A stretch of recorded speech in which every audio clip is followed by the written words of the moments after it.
How are you sort of, enjoying, it's been a while now, but enjoying being a three-format player, and you've made any adjustments with how you go about things to make sure your body can do that? Loving it. It's I guess I've played a bit of each format over the years, but feels like especially this white ball period, it can just concentrate on white ball, which might not sound like a big deal, but for the bowlers it means every training session we can work on our slower balls and our Yorkers and things that you don't really practice when you're playing a lot of red ball. So I feel really well equipped. I feel like I've been training really well. Body's loving only bowling 4 overs, and I had a bit of a break leading into this as well. So at the moment it's all going to plan. Just on that, you've obviously got ODIs here, ODIs New Zealand, and then T20s New Zealand, and the IPL. Will you be looking to maybe miss a game or two just to rest up over the next couple of months, or have you got a plan for the next few weeks? Yeah, I think we're going to just see how we go, get through this tour, and then kind of map out a plan after that. But yeah, there's lots of cricket. Good thing is a lot of it's white ball cricket, which is a bit easier than test matches. But yeah, I feel really good. I had 3 weeks off, I think, leading into this tour. But yeah, we'll sit down with JL and Finchy and the physios. At the end of this series, the T20s, you mean? Yeah, I think so. Yep. Yeah, cool. Obviously got a significant IPL contract under your belt. Does that sort of come with any pressure to perform? And I guess does it help to come here and obviously have some more T20 cricket under your belt to be bowling well? Yeah, for sure. The more you play of anything, the better you feel. Especially, I think T20 cricket, you work out your plans, what's working for you. Whether it's slower balls or certain fields. It's good that I guess had a lot of practice leading these games, so I felt good. And once I get over IPL, it'll be nice that I've played quite a few T20s leading in. But in terms of added pressure, I don't think so. You got a lot of pressure on whenever you play, wherever you play. In India, you're going to have 100,000 people cheering for you or against you, whatever your contract is. How did you guys review the bowling performance the other night? Obviously, we've got part of the bat on this match going on. How did you sort of view the way you went about it? Yeah, there's heaps of positives. I thought we bowled really well. Before the match, we kind of spoke that power play period with the new ball was going to be the hardest to control the batters.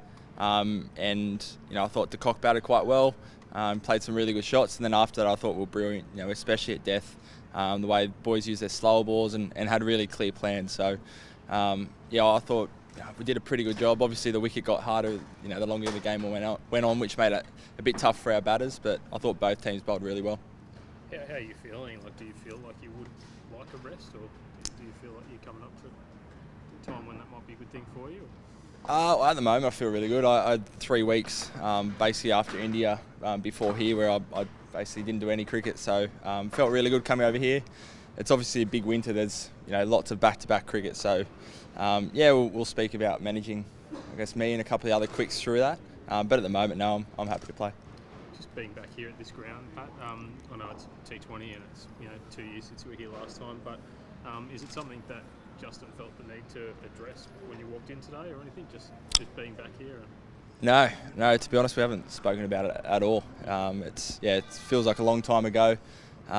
We've played a lot of cricket between then and now, played South Africa a lot, so just business as usual here.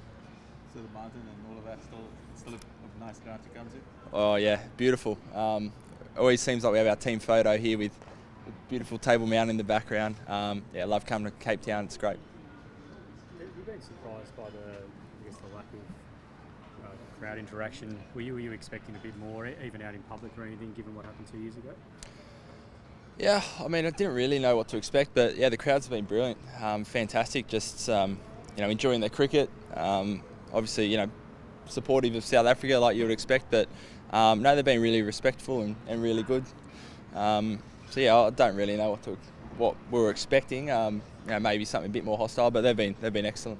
Do you feel like it's sort of a sign that it's 2 years on, that maybe other countries are like your team, I guess, are sort of moving on a little bit and moving past it? Yeah, for sure. Everyone that you speak to has moved well and truly on, a year ago. So, yes, it's a distant memory, I think, for all the players, and the fans have probably shown that as well. But, I know the time zone's probably not working in your favour, but has the team sort of followed the Women's World Cup, and how have you sort of been able to interact with that? Yeah, we were following on the team bus yesterday from the airport back to the hotel. There was a few nervous watchers going on in that run chase, but got us home, which was good. But yeah, just like Aussies, you want to support Aussie teams playing around in big tournaments, and it's great that we got the Women's World Cup at the moment, and it's actually not a bad time zone over here. It's normally in the morning, so we can watch most of it. The 2015 World Cup, there was a couple of tense moments in that before you went on to win it, and just the pressure, I suppose, of hosting the tournament.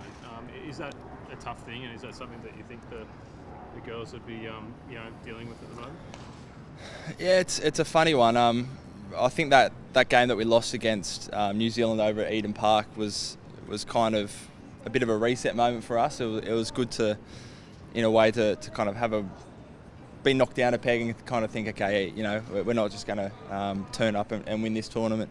But I think home support, yes, it might come with that added pressure, but you've seen, I think 2011 World Cup, India won the ODI World Cup, we won the home World Cup, and now England have won the home World Cup. So I think it's an advantage. You just got to embrace it.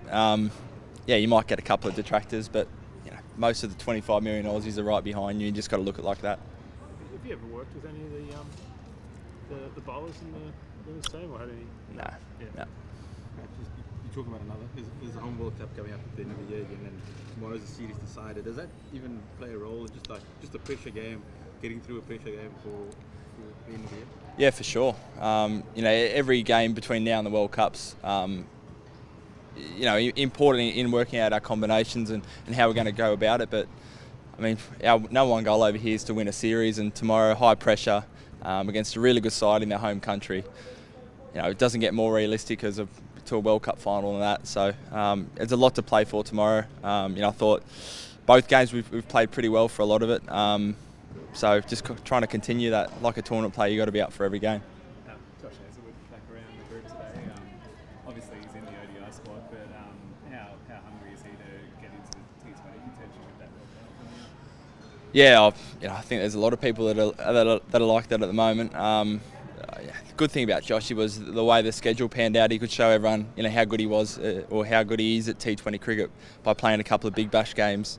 I'm sure he'll be part of the conversation for the rest of the year, like a few other guys. But yeah, good thing is he's over here for the ODIs. He bowled beautifully that last game in India that he played. So we'll see. But yeah, we've got about 16, 17, 18 people that are right on the fringe, I reckon. I feel like his skills do translate to that sort of shit. Oh, for sure. You can bowl, over 140 kilometres, landed on a dime. You've seen a couple of fast Yorkers as well. It's pretty impressive. It shows, I think, our strength with him, someone like him left out of our side.